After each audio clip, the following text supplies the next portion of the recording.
बिस्मिल्लाहिर्रहमानिर्रहीम। अस्सलामु अलैकुम। हमारी सी रहा है सादात होम टीवी। आवाया सैयद अरशद बुखारी। कोरोना वबा सबब पाकिस्तान में तमाम घनी बदहाली बेरोजगारी ये वर चढ़ चुकी है। कोरोना वायरस सबब जेके मजदूर बेरोजगार थी चुका आहिनि उन्हनि वटि हिन वक़्त ताईं राशन न पहुची सघियो आहे। सादात तमाम परेशान आहिनि। सिंध जूं NGO ऐं सान्यावंद घर घर वञी राशन डिस्ट्रीब्यूट करे चुकियूं आहिनि या करे रहियूं आहिनि, पर उन डिस्ट्रीब्यूशन दौरान कंहिं बि सादात खे राशन न ॾिनो वियो आहे। जेकॾहिं ॾिनो वियो आहे त उहे अटे में लूणु बराबरि आहे। तमामु सादात परेशान हाल आहिनि।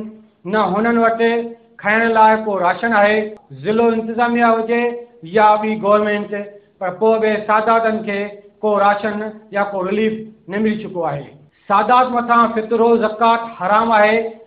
हू मुस्तहिक आहिनि खुम्स जा। असीं मुख़िर हज़रात ऐं NGOs खे गुज़ारिश कंदासीं त सादात खे बि हिन डिस्ट्रीब्यूशन राशन डिस्ट्रीब्यूशन में शामिल कनि ताकी उहे सादात बि इन खेर मां इन जेको आहे डिस्ट्रीब्यूशन मां मुस्तफ़ीद थी सघनि ऐं उन जा बच्चा जेके आहिनि खाई अव्हां खे दौं कंदा।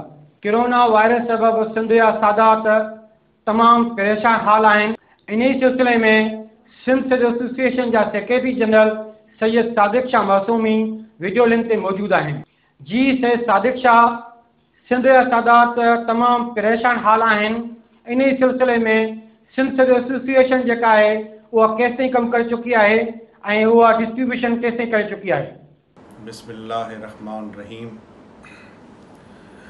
ऐं निहायती शुक्रगुज़ार आहियां सादात होम TV वारनि जो ऐं साईं अरशद अली शाह जो, जिन पंहिंजो टाइम कढी असां खां कोरोना जे सिलसिले में जेको सिंध सैयद एसोसिएशन जे तरफ़ां पूरी सिंध में जेको राशन तक़सीम कयो वियो उन जे बारे में साईं कुझु अहम सवाल कया।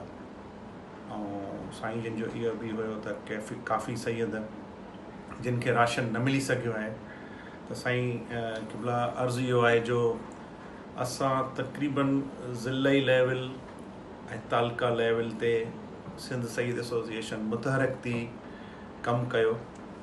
पंहिंजे मरकज़ी सदर सैयद शहाबुद्दीन शाह हुसैनी ऐं ॿिया जेके बि मरकज़ी उहिदेदारान ऐं मूं सभिनीनि जे इंस्ट्रक्शन सां ज़िले वारनि तमामु सुठो ऐं बहितरीनु कमु कयो आहे।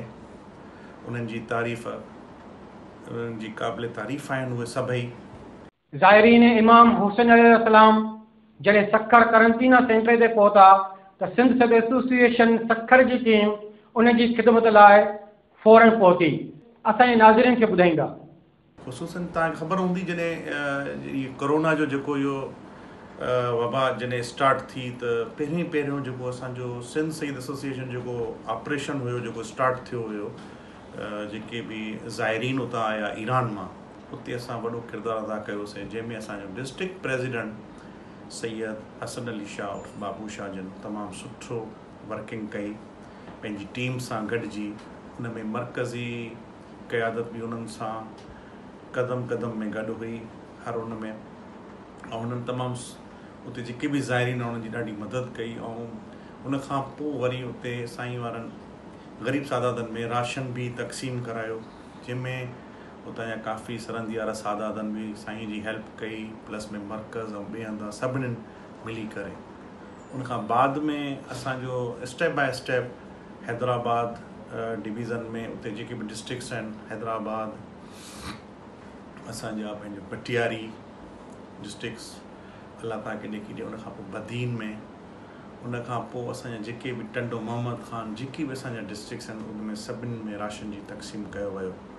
उनखां पोइ बाद में जेका ॿी डिवीज़न लाड़काना आहे, उन में लाड़काना डिस्ट्रिक्ट सिटी में ऐं कंबर शहदाद कोट में, चकमाबाद में, शिकारपुर में, कंदकोट कश्मोर में, उते बि माना राशन जी तक़सीम कयो वियो पंहिंजे पैमाने ते।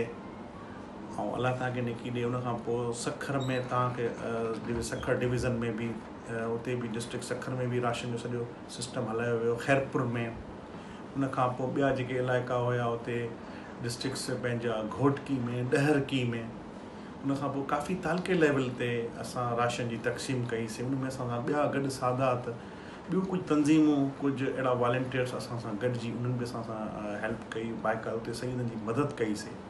पर इन में वॾो किरदारु सिंध सईद एसोसिएशन जो आहे। पूरी सिंध लेवल ते असांजी सिंध पूरी तंज़ीम मुतहरिक आहे हाणे बि इनशाअल्लाह, ऐं उहा असांजी उन हर आवाज़ ते लबैक कंदी। ऐं मां इहो बि ॿुधाए वञा त असां उन्हनि तालुकनि में बहिराणियुनि में बि राशन विरायो आहे। तव्हांखे सॼी असांजी हर शइ जी लम्हा रिपोर्ट आहे जेका तव्हां पंहिंजे चैनल ते रखी बि आहे। असां उन्हनि तालुकनि में, ॻोठनि में जेके ग़ैर सैयद माना जेके नाने जी उम्मत आहिनि ऐं ग़ैर मुस्लिम, असां उन्हनि में बि राशन विरायो आहे। असां इहो बि न ॾिठो आहे त कहिड़ी ज़ात जो आहे, केरु आहे। असां चयो हिन वक़्तु इंसानियत जी बि हेल्प, सैयदनि सां गॾोगॾु असां ग़ैर सैयद ऐं ग़ैर मुस्लिमनि जी बि असां मदद कई आहे। ऐं इनशाअल्लाह अॻियां बि असांजो इहो ई मिशन हूंदो। जेके रहियल आहिनि सैयद, जेको असांजो ॿियो सेशन आहे इनशाअल्लाह जल्द अज़ जल्द शुरू थींदो इनशाअल्लाह। उन्हनि जेके रहिजी जी साईं सादिक शाह, अवां जी महिरबानी। कोरोना वायरस सबबि सिंध में लॉकडाउन सबबि सादात जेके मज़दूर हुया उहे तमामु परेशान हाल आहिनि। इन ई सिलसिले में असां सां वीडियो लिंक ते Syed Samar Abbas Bukhari, Fatimia Saadat Welfare Federation of Pakistan मौजूदु आहिनि। जी सैयद समर अब्बास बुखारी, अवां जी ऑर्गेनाइज़ेशन सिंध जे सादातनि जे लाइ छा करे रही आहे? सैयद समर अब्बास नकवी, फातिमिया सादात वेलफेयर फेडरेशन पाकिस्तान के चेयरमैन। मां शुक्रिया अदा थो कयां क़िबला Syed Arshad Ali Shah Bukhari, director Saadat Home TV जो, जे मूंखे लाइन ते वरितो आहे। मां एतिरो ॿुधाइणु चाहींदुमि तव्हांखे त मीडिया ते जेको बि सियासी माण्हुनि असांखे मतिलबु ॿुधायो आहे त असां हिते राशन ॾिनो आहे, कयो आहे, हो कयो आहे, इहो टोटल जो टोटल कूड़ आहे, फ्रॉड आहे। कंहिं बि ग़रीब खे कुझु बि न मिलियो आहे। जेके बासर माण्हू आहिनि, वॾेरा माण्हू आहिनि, उहो उन्हनि खे पंहिंजनि माना जेके उन्हनि जा सिकी लधा आहिनि उन्हनि खे उन्हनि ॾिनो आहे बिल्कुलु, लेकिन उहो सिर्फ़ु ऐं सिर्फ़ु मीडिया ते ॾेखारे वियो आहे। लेकिन ग़रीबनि वटि वञो, डोर टू डोर वञो, जीअं अलामा शहनशाह नकवी जन कमु कयो आहे, शिया उलमा काउंसिल ते अलामा साजिद नकवी साहिबु कमु कयो आहे, जीअं उनजी टीम कयो आहे, जीअं अंजुमन तहफ़ुज़ आज़ादारी इमाम ज़माना जे चेयरमैन सैयद इक़बाल हुसैन शाह जन कमु कयो आहे।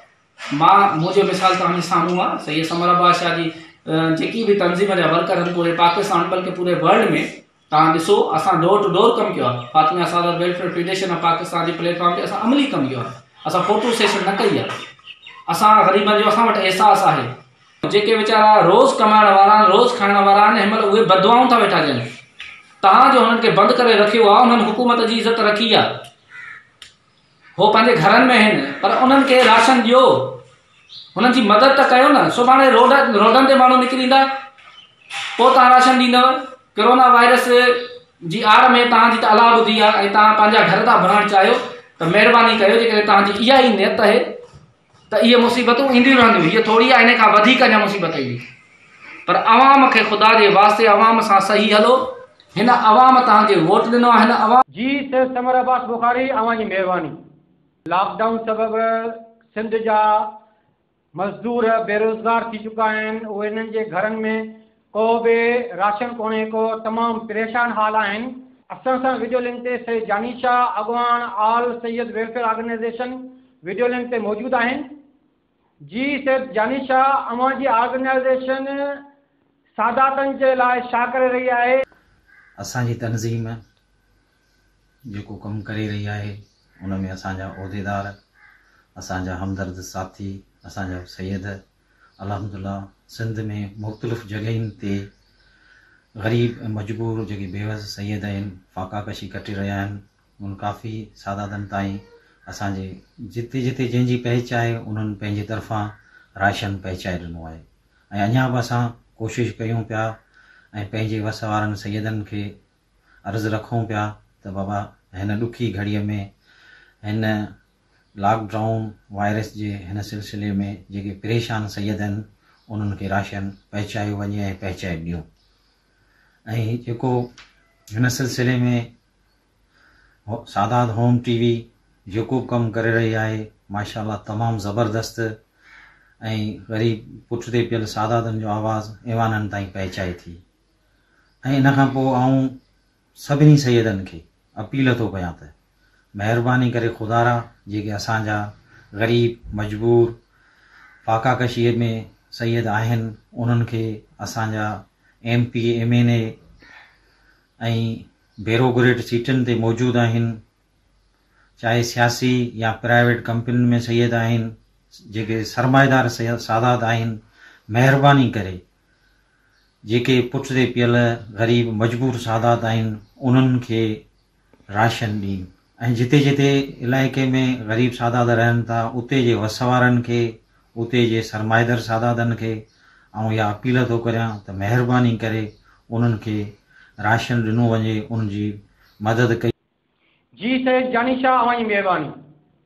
कोरोना वायरस जेका वबा तमामु घणो सिंध जे मारूड़नि खे परेशान हाल करे चुकी आहे। लारकाने में बहितरीन कारकर्दगी जे बुनियाद ते, बहितरीन सिलेक्शन जे बुनियाद ते अल नूर वेलफेयर ऑर्गेनाइजेशन डिस्ट्रीब्यूशन कई आहे। असां सां वीडियो लिंक ते अब्दुल कयूम कनासरो जेके सेक्रेटरी जनरल आहिनि अल नूर वेलफेयर ऑर्गेनाइजेशन जा। जी अब्दुल कयूम, अवांजी ऑर्गेनाइजेशन कहिड़े तरीक़े सां डिस्ट्रीब्यूशन करे रही आहे? बिस्मिल्लाहिर्रहमानिर्रहीम। सब खां पहिरियों त आउं सादात होम TV जो शुक्रियो अदा कंदुमि जीअं असांखे लाइव वरितो ऐं असांखे अल नूर वेल तरफ़ जे बारे में पुछा करण जे लाइ मौक़ो ॾिनो। जीअं त पाकिस्तान में ओवरऑल ॾिसो त पंहिंजो कोरोना वायरस फैलिजी वियो, पर पाकिस्तान में 22 खां 23 मार्च जे विच में लॉकडाउन शुरू थियो। लॉकडाउन जे करे पाकिस्तान में जेके डेली वेजिस यानी रोज़ कमाइण वारा, रोज़ खाइण वारा उहे माण्हू, उहे फैमिलीज़ ॾाढो मुतासिर थियूं। पोइ असांजी अल नूर वेलफेयर ऐं असांजी टीम इहो डिसाइड कयो त असीं जॾहिं नारो ई हयूं इंसान जी ख़िदमत करणु, त असां इहो अज़म था कयूं त अॼु खां वठी इन्हनि ग़रीबनि जी ख़िदमत कंदासीं, जेके मुस्तहिक़ आहिनि, जेके ग़रीब आहिनि, उन्हनि वटि राशन पहुचाईंदासीं। असां 23 मार्च खां वठी अॼु ॾींहं ते यानी 11 अप्रैल ताईं 7 मरहलनि में असां राशन विरायो। रोज़ 40 बैग, 50 बैग, 60 बैग, हिन ताईं असां तक़रीबन 250 खां 300 ताईं ख़ानदाननि ताईं राशन पुॼायो आहे। जेके लॉकडाउन जे करे असांजी ऑफिस में न पिया अची सघनि, असांजी टीम वञी उन्हनि जे दरनि ते इहो राशन पहुचायो ऐं उन्हनि खे का बि तकलीफ़ न ॾिनी वई ऐं उहो राशन प्रोवाइड कयो वियो।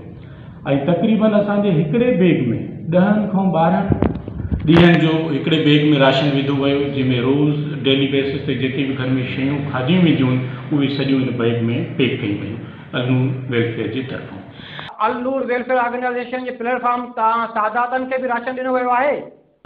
मां तव्हांखे इहो ॿुधाईंदो लवांजी ख़िदमत में इहा गुज़ारिश कयां त असांजी पहिरीं तरजीह यानी फर्स्ट प्रायोरिटी सादात फैमिलीज़ यानी सैयद ख़ानदान आहे। असांखे एप्लीकेशन्स बि अचनि थियूं या किथां असांजा सोशल मीडिया ते असां पंहिंजी एड बि रखी हुई, जंहिंखे राशन घुरिजे त हिननि नंबरनि ते असां सां ॻाल्हाए, 3-4 नंबर। असांखे जॾहिं बि सैयद जे तरफ़ां का कॉल पई अचे या का दरख़्वास्त पई अचे त असांजी टीम यानी नुमाइंदो वञी उन सैयद ताईं वञी उहो राशन पहुचाए। मां त सादात होम TV जो शुक्रियो अदा कंदुसि वरी बि वंस अगेन, जेकॾहिं उहा कंहिं बि मुस्तहिक़ ग़रीब लॉकडाउन जे करे उहो परेशान आहे, उनजे घर में राशन कोन्हे ऐं निशानी कंदी त असां ख़ुदि असांजी टीम वञी उते वञी राशन पहुचाई। जी अब्दुल कयूम कनासरो साहब, अवांजी महिरबानी।